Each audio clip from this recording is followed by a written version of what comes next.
thank you very much. Good afternoon. I have to say it's a great honour, pleasure, privilege to be here, knowing that there are so many people looking at me with such expectation, thinking it's going to be good when he goes. So, I'm not going to take very much of your time. Just a couple of things, because, as was mentioned, so we are the mark of a leader. And what we do is we talk about leadership, but we talk about leadership through the idea of stories. I want to mention very briefly about stories because this morning's session touched on this idea of experiential marketing. Now, as we saw, experiential is all about connecting to people on a much more emotional level. And we talk to people and we use stories because there is actually now a load of research that talks about what happens when you tell stories to people. When you show things like PowerPoint presentations, I'm sure we've all had to sit through many of those, board presentations, lots and lots of facts and figures, we know that what they do is they stimulate a part of the brain called the Broca's region of the brain. This is all done with these fancy scanners. And the Broca's area is the part that deals with language processing and sleep. So if you ever wonder about PowerPoint presentations and your desire to snooze, that is why. Now, the thing is, when you tell people stories, if they're interested, what happens is, again, we know from research, that stories connect to people on what we call an emotional level through the limbic system. The limbic system is all about experiences. So what happens is, those of you who have embraced the joy of parenthood, you'll discover that there'll be a stage where the kids grow up and then you're trying to get them down at night and you say, go to sleep, and then they go, Mummy, Daddy, will you tell me a story? And you think, well, I don't want to turn the lights on, so I've got to try and think of stories. And suddenly you find yourself talking about princes and princesses and castles and dragons and Goldilocks and porridge. And you won't have heard that story for maybe 20 or 30 years because you're dragging it out from the emotional experience that you had with your parents. So that's why we talk about the power of stories. And stories are very powerful when we talk about leadership. Now, leadership has been mentioned as a word a number of times by various presenters today with their excellent presentations, but we ought to be quite clear on what we mean when we talk about leadership.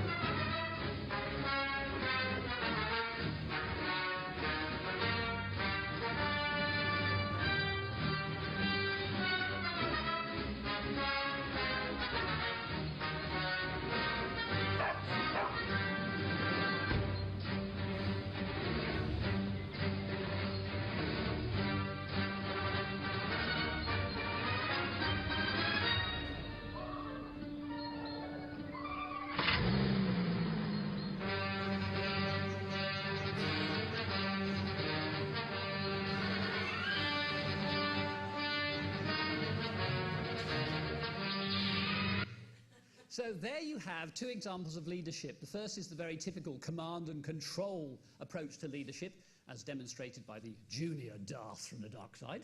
And then the more enlightened idea of leadership, as shown by the kind of benign parent.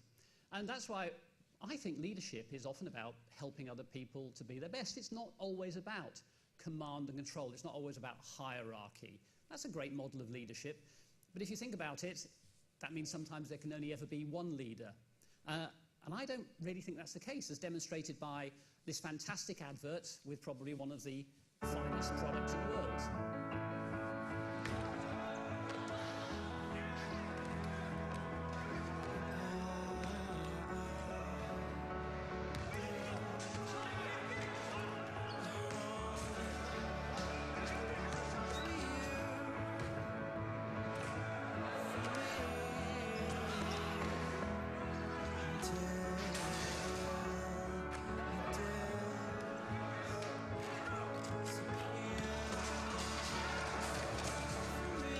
Dedication.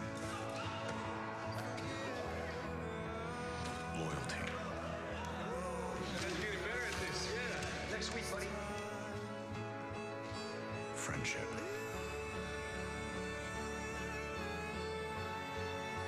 The choices we make reveal the true nature of our character.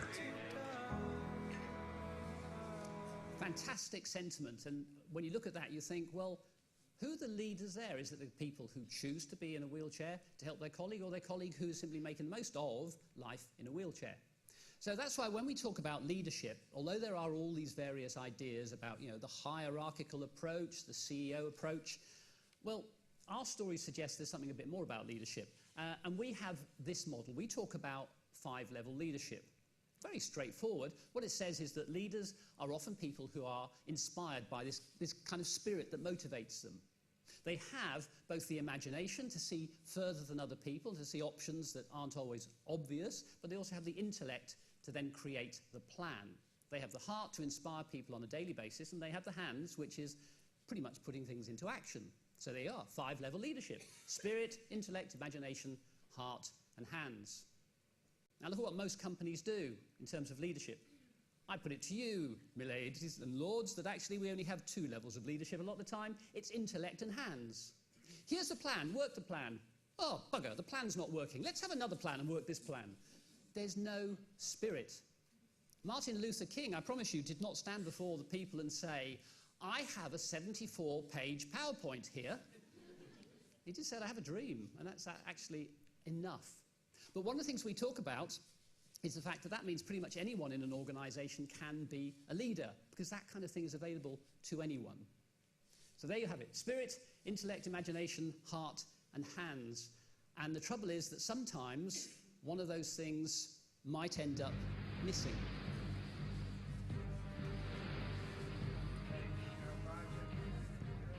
Again, this is the USS Montana requesting that you immediately divert your course 15 degrees to the north to avoid a collision. Over. Please divert your course 15 degrees to the south to avoid collision.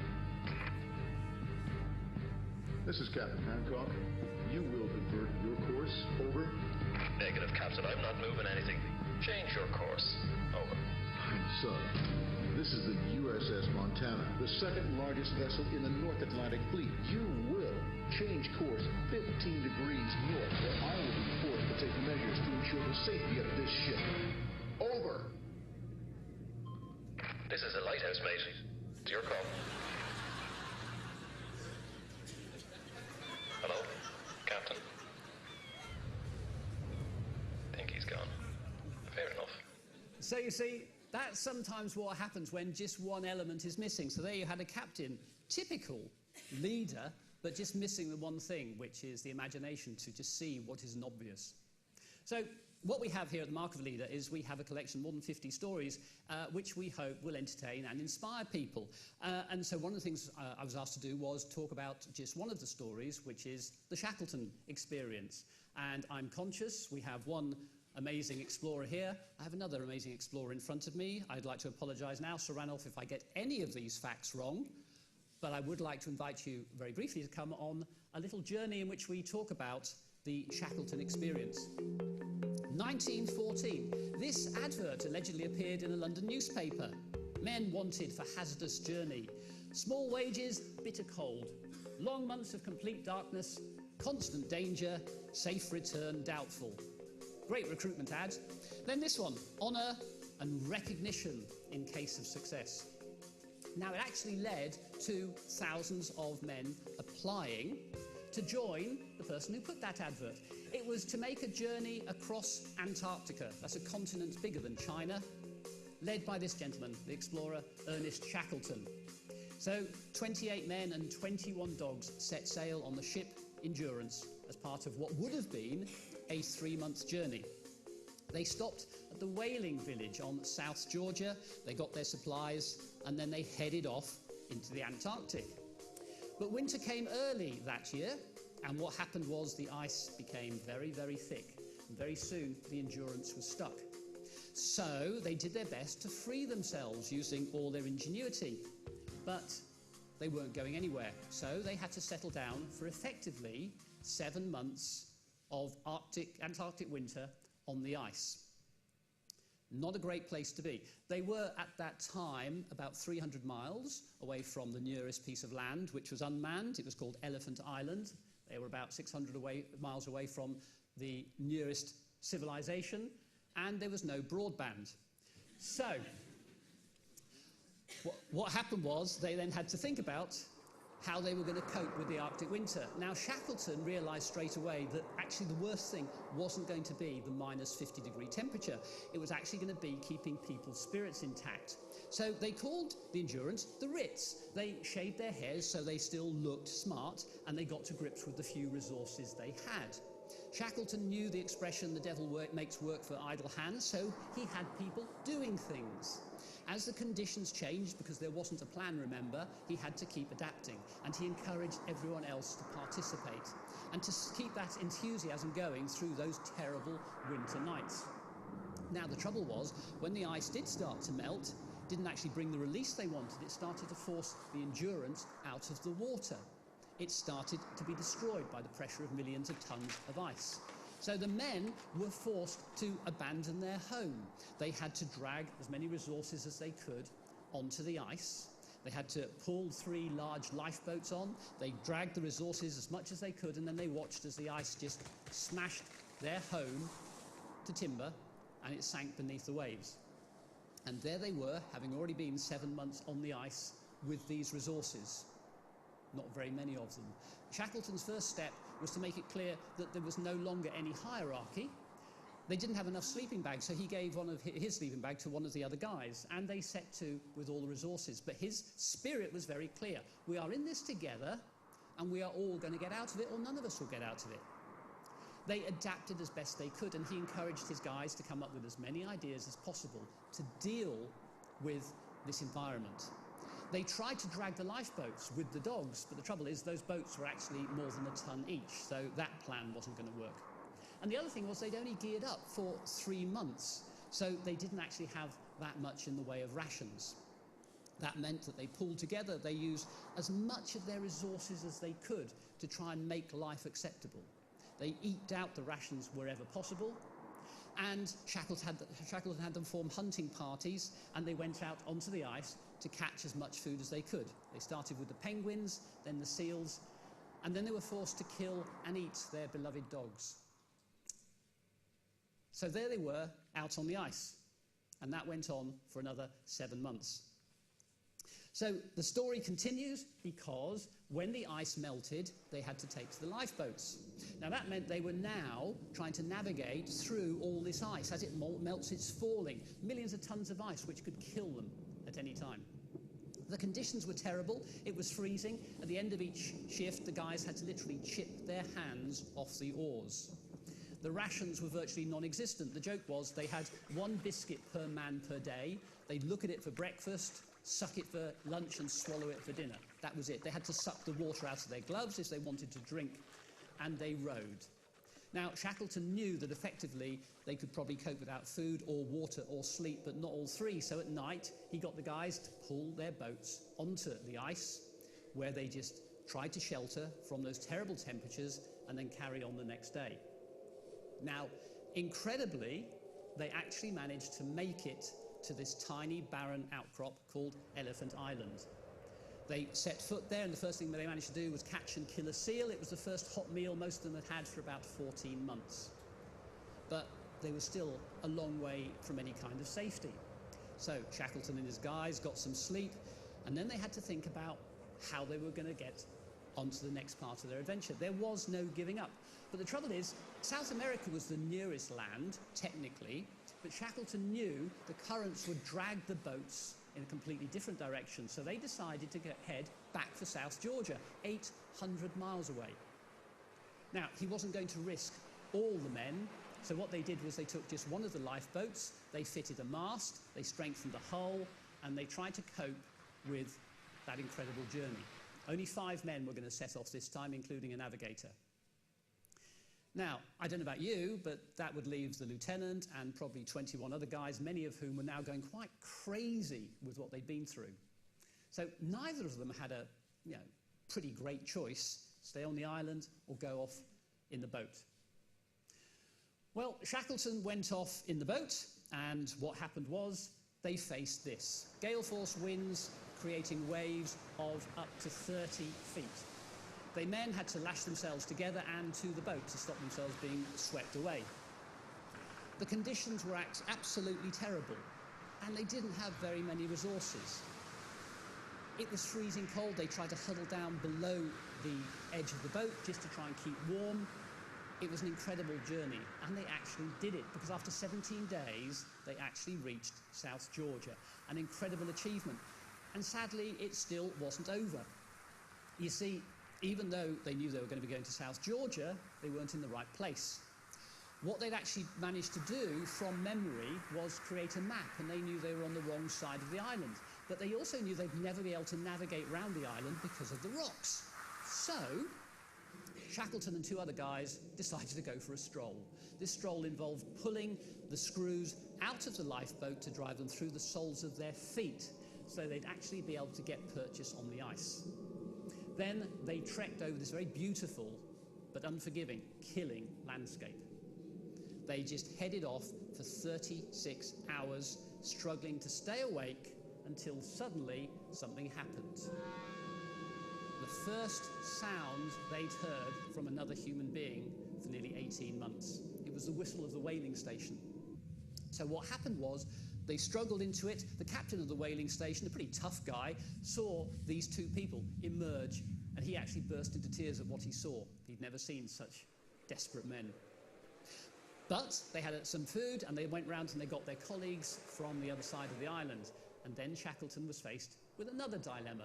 800 miles away on Elephant Island are the rest of his colleagues, 21 men huddled beneath 2 lifeboats, pulling bits of putrid seal meat out of the snow to stay alive. But you see, leadership is contagious, and the lieutenant there was equally motivated, and he kept saying, we have the spirit. The spirit is these guys are going to come back for us. And every day they went down to the side of the ocean to have a look, and they were rewarded finally by the sight of Shackleton. It had taken Shackleton 4 attempts, 4 ships, and 4 months, but he didn't let them down. 20 months after they set off, all of them returned to Buenos Aires. Well, it was one of the most incredible stories of human endurance. But one of the interesting things, sad but interesting, is that a year before, there'd been a ship called the Carluke, which had set sail from Vancouver to make the same journey and also had got stuck in the ice. A very different story, despite the same conditions, because the captain had left the ship with a dog team to try and get help. A very noble but probably quite foolish idea, because he died on the ice.